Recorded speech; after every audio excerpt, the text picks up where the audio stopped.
માટે લડે છે એટલે આપણે એને સપોર્ટ કરવો ખૂબ જ જરૂરી છે। અહીં જમીન સંપાદનની વાત હોય કે પછી કંપનીની વાત હોય, કોઈ પણ હોય ત્યાં કોઈ બીજો નેતા આવીને આપણા માટે અવાજ ઉઠાવતા નથી, પરંતુ આપણા જે ચેતર વસાવા સાહેબ છે એ જ હંમેશા આગળ જોવા મળે છે। કેમ બીજા ધારાસભ્ય નથી? એ પણ આદિવાસી જ છે ને, આદિવાસી હોવા છતાં પણ એ લોકો અવાજ નથી ઉપાડતા તો એ લોકોનું કામ શું કામ? એટલે હું કહું છું કે જાગો યુવાનો, ને તો આગળનું જે ફ્યુચર છે એ બહુ અંધકારમય થશે।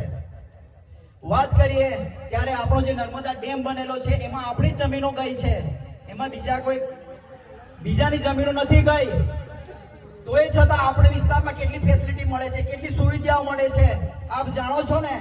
તો આ જ પરિસ્થિતિ અત્યારે આપણા જે અહીંયા આંબાડુંગરની અંદર પ્રોજેક્ટ આવે છે એની અંદર ઘણી બધી કાર્યવાહી થઈ ગઈ છે અને નેતાઓ આવીને કહે છે કે કશું થવાનું નથી। તમે ઈઓઆઈ અને ઈપીસી બહાર પાડી દીધી છે, રિહેબિલિટેશન અને રીસેટલમેન્ટના ટેન્ડરો માટે ટેકનિકલ સર્વિસનો તમે ટેન્ડર બહાર પાડી દીધો છે અને કહો છો કે કશું થવાનું નથી। હા, જે 28 ગામડાઓ નહીં થશે પણ એનો ક્યારે વારો આવશે એ ખબર નથી, પણ તમે તદ્દન એવું કહો છો કે કશું થવાનું નથી, તો એ ગલત છે। અત્યારે નહીં ખબર પડે?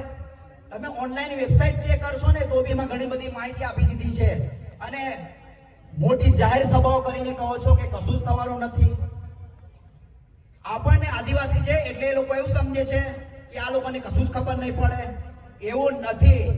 અત્યારે ઘણું શિક્ષણ વધી ગયું છે, શિક્ષણ નહીં આવે એના માટે ઘણી બધી શાળાઓમાં તો આજે મકાન જ નથી।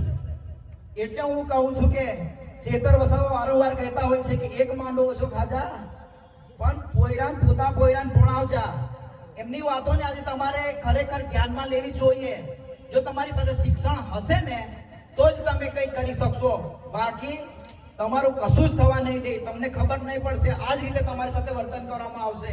તેથી હું આજે યુવાનોને આહવાન કરું છું કે જેટલા પણ હશે એટલા તમે આમ આદમીમાં જોડાવો। મને કોઈ પાર્ટીનો કે એનો નથી, પણ ચેતરભાઈ વસાવાની કામગીરી જે છે એનાથી હું પ્રભાવિત છું। કેમ કે આપણા સમાજ માટે લડે છે કે આમ આદમી પાર્ટી કે બીજી પાર્ટી ઘણી આવશે કે જશે, પરંતુ આપણી સમાજની વિચારધારા પ્રમાણે અને આપણા આદિવાસીના હકોની લડાઈ માટે જે કંઈ લડશે એની સાથે ઊભા રહેવાની આપણી ફરજ છે। જો ચેતર વસાવા જેવા વ્યક્તિઓ વારંવાર આપણને નહીં મળે, પરિવર્તન કરવું હશે તો આપણે બધાએ જોડાવવું પડશે, કારણ કે આજે આવશે ચેતર વસાવા જતા રહેશે પણ આપણે જાગીએ નહીં ત્યાં સુધી કશું જ થવાનું નથી। પરિવર્તન આવશે, કોઈ બીજા આવીને પરિવર્તન કરશે ને એ તમે ભૂલી જજો, આપણે જ પરિવર્તન કરવું પડશે। કેમ કે આપણે બંધારણમાં એક વોટની તાકાત આપેલી છે ને, આ વોટની તાકાતનો જ ઉપયોગ કરવાનો છે। એક બટન દબાવી દો, સરકાર હટી જશે, કોઈ ચિંતા કરવાની જરૂર નથી।